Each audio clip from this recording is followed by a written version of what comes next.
మీరు ఎప్పుడైనా ఒకటి గమనించారా? మనం చేసిన పాపానికి గల ప్రాయశ్చిత్తం అదేనండి కర్మఫలం అనేది ఈ జన్మలో అవుతుందా? వచ్చే జన్మలో అవుతుందా? Hi friends, welcome to my YouTube channel. Kurukshetra యుద్ధం తరువాత ధృతరాష్ట్రుడు శ్రీకృష్ణుడిని అడిగాడు, నాకు 100 మంది కొడుకులు ఉన్నారు, వారందరూ చంపబడ్డారు, ఎందుకు? కురుక్షేత్ర యుద్ధం తరువాత శ్రీకృష్ణుడు తన 100 మంది కొడుకుల మరణానికి గల కారణాన్ని ధృతరాష్ట్రుడికి చెప్పాడు. కృష్ణుడు జవాబిచ్చాడు, 50 జీవితాల క్రితం మీరు వేటాడుతున్నప్పుడు మీరు మగ పక్షిని కాల్చడానికి ప్రయత్నించారు. అది ఎగిరిపోయింది.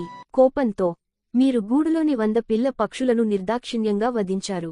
తండ్రి పక్షి నిస్సహాయ వేదనతో చూడవలసి వచ్చింది.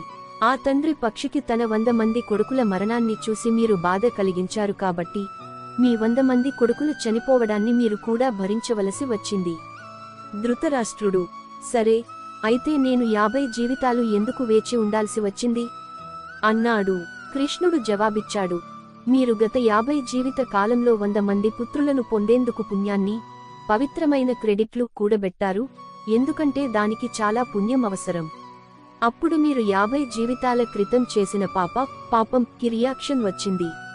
కృష్ణుడు భగవద్గీత తెల్లవారుజాము 4 గంటల 17 నిమిషాలు లో గహన కర్మణోగతి అని చెప్పాడు. చర్య మరియు ప్రతిచర్య పనిచేసే విధానం చాలా క్లిష్టమైనది. ఏ సమయంలో ఏ స్థితిలో ఏ రియాక్షన్ ఇవ్వాలో దేవుడికే బాగా తెలుసు. అందువల్ల ఈ జీవితకాలంలో కొంత ప్రతిస్పందన రావచ్చు, కొన్ని తదుపరి జీవితంలో మరియు కొన్ని సుదూర భవిష్యత్ జీవితకాలంలో రావచ్చు. ఒక సామెత ఉంది, దేవుని మిల్లులు నెమ్మదిగా రుబ్బుతాయి, కాని అవి చాలా మెత్తగా రుబ్బుతాయి. కాబట్టి ప్రతి ఒక్క చర్య ముందుగానే లేదా తరువాత లెక్కించబడుతుంది. శ్రీమద్ భాగవతం ఉదాహరణ ఇస్తుంది. మనకు 1000 దూడలు ఉన్న గోశాల ఉంటే మరియు అక్కడ ఒక తల్లి ఆవును వదిలివేస్తే ఆ వేళలో తన దూడ ఎక్కడ ఉందో ఆమె సులభంగా కనుగొంటుంది. ఆమెకు ఈ ఆధ్యాత్మిక సామర్థ్యం ఉంది.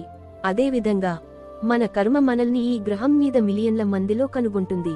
రోడ్డుపై వెళుతున్న వేలాది మంది ఉండవచ్చు, కానీ ఒక్కరు మాత్రమే ప్రమాదానికి గురవుతారు. ఇది యాదృచ్ఛికంగా కాదు, కర్మ ద్వారా. అందువలన కర్మ యొక్క చట్టం చాలా బాగా పనిచేస్తుంది. అది నెమ్మదిగా పనిచేస్తుంది, కానీ ఎవరూ తప్పించుకోలేరు.